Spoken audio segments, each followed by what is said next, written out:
Assalamualaikum warahmatullahi wabarakatuh. Teman-temanku semua dimanapun kalian berada, semoga tetap berbahagia dan dijauhkan dari virus corona. Pada kesempatan ini kita akan membahas dan mengupas tentang Quran Surat Al-Hujurat ayat 10 dan ayat 12. Adapun bunyinya sebagai berikut. A'udzubillahi minasyaitonirrajim. Bismillahirrahmanirrahim. Innamal mu'minuna ikhwatun fa aslihu baina akhwaykum wattaqullaha la'allakum turhamun. Al-ayah, yang artinya sesungguhnya orang-orang mukmin itu bersaudara, maka damaikanlah, perbaikilah hubungan antara saudaramu. Takutlah kepada Allah supaya kamu mendapatkan rahmatnya. Adapun asbabun nuzul dari Quran surat ini ialah pada waktu itu Rasulullah sedang membawa keledai dan diletakkan di rumah Abdullah bin Ubay. Wakila dikatakan keledai tersebut agak mempunyai bau yang kurang sedap. Walhasil Abdullah bin Ubay mengusir Rasulullah dan keledainya. Spontan sahabat yang berada di dekat Rasulullah bilang seperti ini, "Janganlah kamu mengusir Rasulullah maupun keledainya. Sesungguhnya dirimu itu lebih buruk dan lebih bau daripada keledai Rasulullah." Seperti itu. Maka Abdullah bin Ubay dan sahabat Nabi itu pun bertengkar, bercekcok, adu mulut. Kemudian turunlah Quran surat Al-Hujurat ayat 10 ini yang memerintahkan kepada Rasulullah untuk mendamaikan antara Abdullah bin Ubay dengan sahabat Nabi. Seperti itu. Inti sarinya ialah sesungguhnya kita semua umat muslim yang ada di dunia ini saudara, berada di dalam satu kepaduan yang utuh, dalam ikatan tali untaian keimanan kepada Allah Subhanahu wa taala.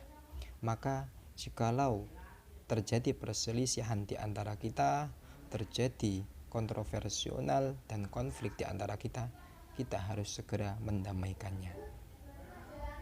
Kemudian Quran surat Al-Hujurat ayat 12 adalah sebagai berikut. Bismillahirrahmanirrahim.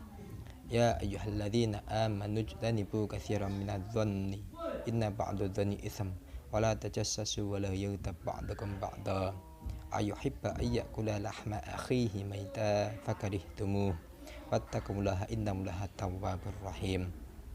Wahai orang-orang yang beriman, jauhilah olehmu dari banyak prasangka buruk.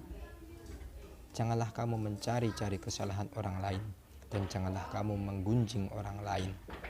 Adakah di antara kalian yang suka memakan daging saudaranya yang sudah mati? Bukankah itu menjijikkan? Dan takutlah kepada Allah, karena sesungguhnya Allah Maha penerima taubat lagi Maha penyayang.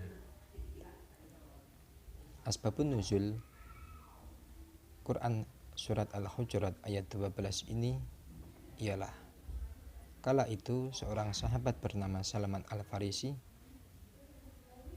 yang dulunya terkenal dengan pahlawan perang Khandaq, perang Parit, setiap harinya suka sekali makan yang banyak, kemudian lalu tidur, makan tidur, seperti itu. Walhasil ada seorang sahabat lain yang menggunjing, menghibah Salman Al-Farisi.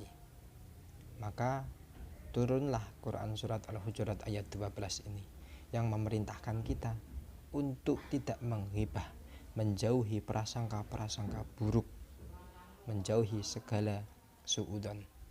Karena pada hakikatnya kita sebagai manusia biasa itu tidak mengetahui hakikat perbuatan yang dilakukan oleh seseorang. Boleh jadi perbuatan yang kelihatannya biasa saja sebenarnya itu mengandung kebaikan yang luar biasa. Bahkan juga perbuatan yang kelihatannya buruk dipandang manusia itu sebenarnya mengandung kebaikan yang sangat istimewa juga. Tidakkah kita ingat dengan cerita Nabi Musa dan Nabi Khidir pada waktu itu? Nabi Khidir merusak perahu, Nabi Khidir membunuh seorang anak kecil.